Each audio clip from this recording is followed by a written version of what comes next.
The Battle of Britain was a critical stage, but had we lost the Battle of Britain, we would probably, very probably, have lost the war.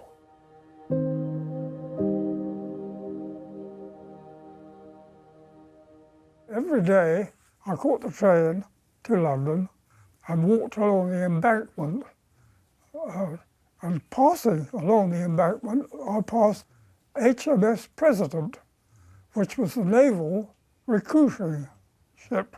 And this was mid to late 39, and things were getting a bit difficult on the continent. So I thought it was time I joined one of the services. So I went aboard and got my naval papers. But the weekend I met a chap and I told him what I was doing. And he said, why didn't you join the RAF? Well, so I never thought of it, really. I said, I thought the Navy was quite a good thing. Oh, no, he said, you don't want to go on ships, you want to fly.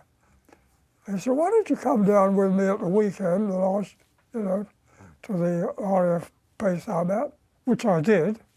And the result was, of course, I wanted to join the RAF. I thought it'd be better to go to war on an aeroplane than on a horse, or in a ship for that matter.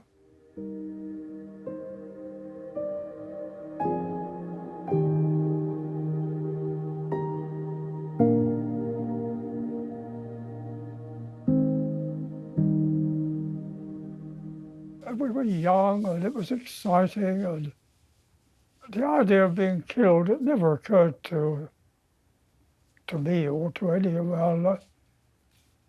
You didn't think about that. You didn't think about being killed or anything. It was just the fact that you were flying. We had a different outlook to an adult, as it were. It was all rather exciting and something that the idea of flying real aeroplanes, Hurricanes, was pretty exciting for a 19, 20-year-old.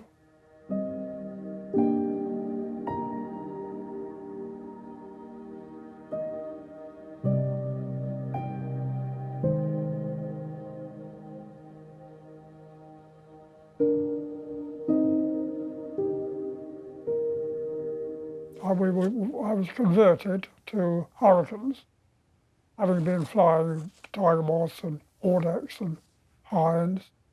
But I think you fly the Hurricane for security and comfort. The Hurricane was a more solid, good old, all-purpose aircraft. The Spitfire was lighter, more adaptable. You fly a Spitfire for fun.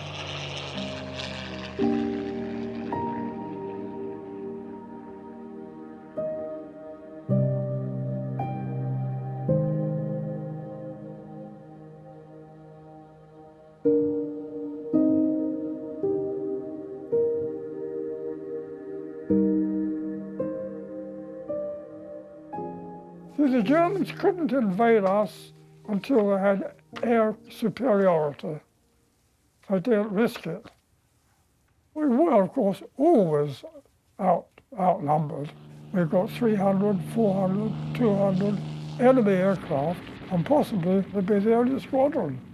I think we knew that the Battle of Britain was a critical stage, but had we lost the Battle of Britain, we would probably, very probably, have lost the war. As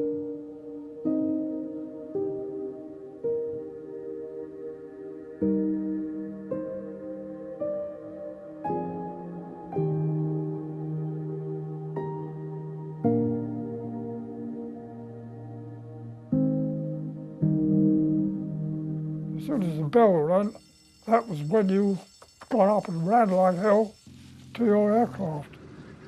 We'd have one or two chaps would be tailing Charlie, make sure you weren't being jumped from the back. We usually had one chap in the squad who had wonderful eyesight, and he always saw everything before anybody else. It's called Hawkeye Lee. we'd be flying and suddenly they'd say, tally-ho. That meant he'd seen the enemy, 4 o'clock or wherever they were, and that was it. And next thing you knew, you were in the middle of a scrap. We'd do 5 or even 6 sorties a day, which is quite a bit really when you're going up to battle, as it were, every time. But that's how we did it.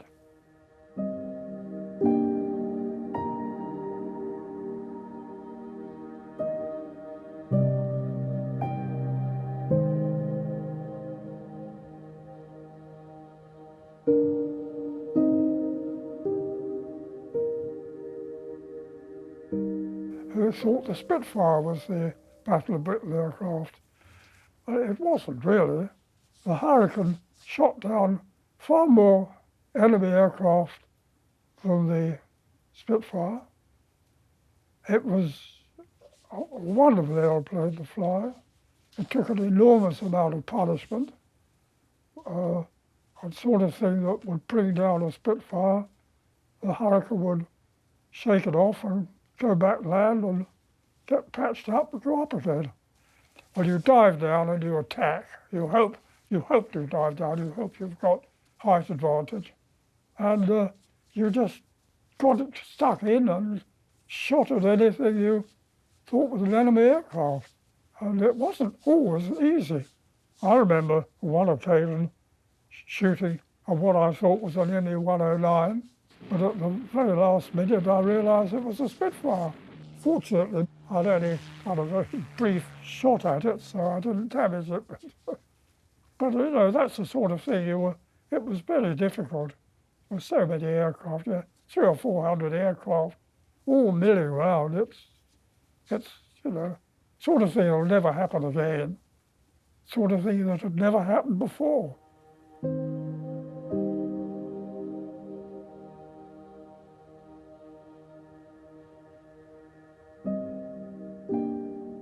We only had about 13 seconds of ammunition.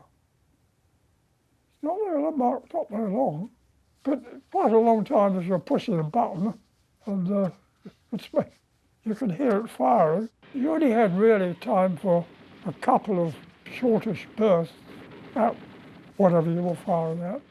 And as soon as you run out of ammunition, there's only one thing to do. You just push the stick forward. You went screaming down out of the way, get clear. Obviously, if you hadn't got the ammunition, you didn't want to hang around.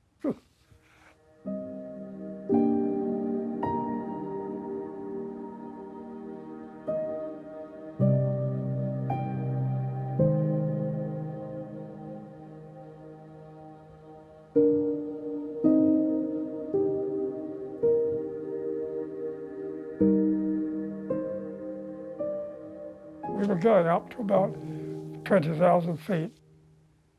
And my oxygen, I think, wasn't working properly, so I couldn't go on. So I had to come back.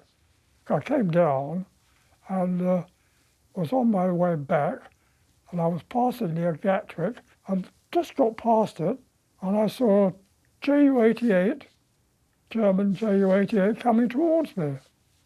I was extraordinary. Anyway, I whipped round, got on his tail, shot at him, shot him down, and he crashed on Gatwick Airport. I landed, and the CO of the station took me over to the crash. I met the pilot.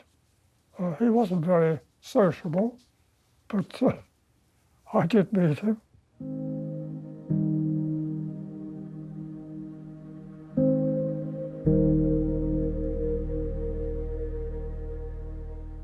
We lost a lot of pilots. My squadron alone, I think, lost about 12 or 13 pilots. I think I did. I had an absolute hate for the Germans. We felt the Germans were the cause of all this problem we were having to fight them. It was very difficult to sort of say exactly how or why you felt or did this. But there it is.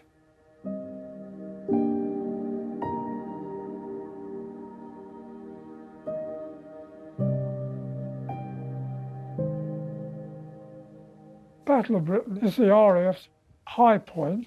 We achieved what we meant to achieve, which stopped the Germans making an invasion. I'm very proud of the fact that I'm a Battle of Britain pilot. I don't stand on the rooftops and shout it, but I'm very proud of having fought through the Battle of Britain. Now, particularly now I know what winning it did and how important it was. I'm very proud, not ashamed to admit it.